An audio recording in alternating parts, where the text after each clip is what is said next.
調査で重要なのは現状を知ることです。節電を考える場合でも現状の電気量を値で知らねば何もできません。そういう場合に使用するのがクランプメーターです。一般的にネットで5000円未満で買えるのがこういうタイプですが、これでは測定部が大きくて扱いにくい。逆にこういう風な測定部が小さい、挿入しやすい形状なものが最善です。これと形がそっくりなのは、ホームセンターで3000円で見たことがあります。形状が鋭角なクランプメーターで測定しました。なお使用するのはリーククランプではなく、普通の電流測定用のタイプで十分です。それなら3000円程度でホームセンターで見たことがあります。まず分電盤の左側から入線してる赤と黒の線の電流を測定、加算して100をかけたら消費電力です。10月4日の深夜2時の我が家の全体は 340W です。エアコンは使用していません。ヘアードライヤーの 1000W と比較して考えてください。あなたの家の場合はこの時期どうでしょうか。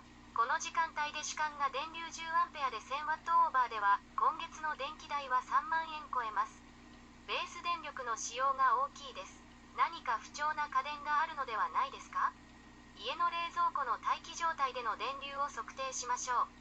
エアコンは寒冷地使用以外では冬は基礎能力が低下するので電力消費が夏より増加します。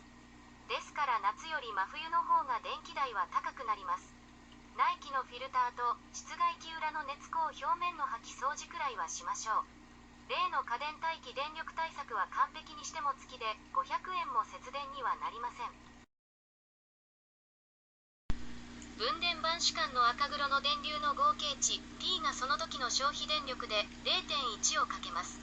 1日分をすべて集計したのが24時間の消費電力量です。これに31をかければ1月分でこれが電気料金の根拠ですね。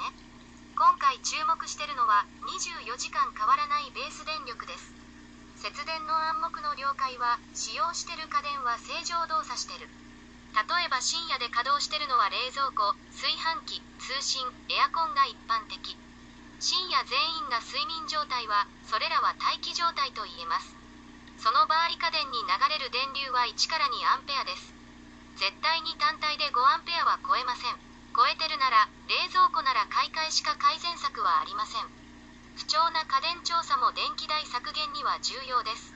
エアコンを停止させた状態での深夜2時の赤黒合計値を知りましょう。ここが10アンペアを超えてたら3万円オーバーの電気代は確実。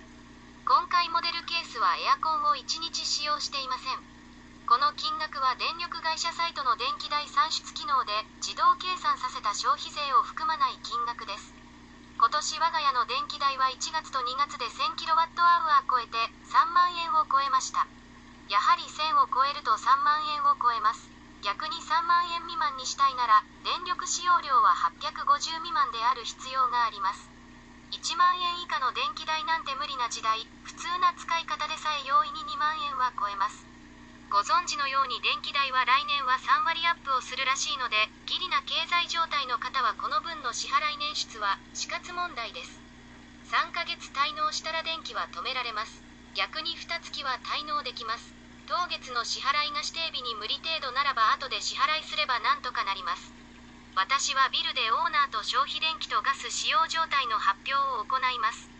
もちろん節電取り組みもしていますが、もはや節電努力より調整単価の上昇が早すぎてどうにもならないというのが正直な感想です。また節電のための装置や改造ができたとしても10万円かけて1000円しか節電できないでは意味がありません。家の場合ですと最後は夜12時から朝6時まで家を完全停電させるくらいしないと大きな電気代低減は無理と言っても過言ではありません。もはや電気代支払いの具体的対策を各家庭で本気で考えるとき、本当に電気が止められる家が増えると思います。